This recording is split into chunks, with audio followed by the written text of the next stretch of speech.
এটি কি ভারতের সাথে বাংলাদেশের সীমান্তে এক বিপ্লবী পরিবর্তন আনবে? আপনি জানলে চমকে যাবেন।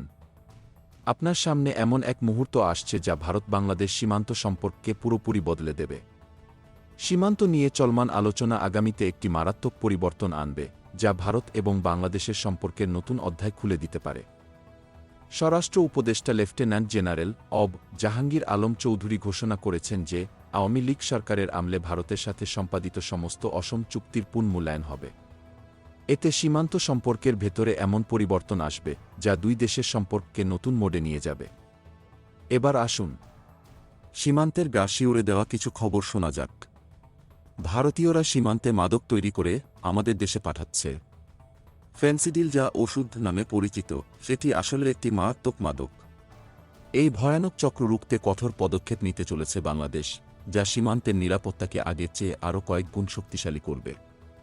তবে এই সংকটের আরও গভীরে প্রবেশ করলে সীমান্তে কোনো কাজ করার আগে দুই দেশের সম্মতি নেওয়া বাধ্যতামূলক। এমনকি কোনো মসজিদ বা মন্দির নির্মাণের ক্ষেত্রেও দুই দেশের সম্মতি প্রয়োজন। এতে পুরো সীমান্ত অঞ্চলে এক নতুন আইনগত কাঠামো তৈরি হবে। এটি সত্যিই অবিশ্বাস্য। সীমান্তে নিরস্ত্র বাংলাদেশি নাগরিকদের উপর গুলি চালানো এবং হত্যাকাণ্ড বন্ধ হবে, এবং ভারতীয় নিরাপত্তা বাহিনীর মাধ্যমে বাংলাদেশিদের আটক করার ঘটনা এখন বন্ধ হতে যাচ্ছে। সীমান্তে অবৈধ মাদক, অস্ত্র, গোলাবারুদ এবং বিস্ফোরক দ্রব্যের চোরাচালানো রোধ করা হবে।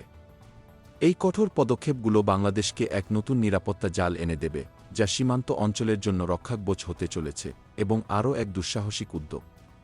আগরতলা থেকে আখাউড়া পর্যন্ত বর্জ্য পানি প্রবাহিত হওয়া খালগুলোতে পানি শোধনাগার স্থাপনের বিষয়ে আলোচনা চলছে, যা পরিবেশের জন্য এক যুগান্তকারী পরিবর্তন নিয়ে আসবে। অবশেষে ভারত-বাংলাদেশ সীমান্তের ভবিষ্যৎ নিয়ে আসছে এক ভয়াবহ কিন্তু উত্তেজনাপূর্ণ নতুন অধ্যায়।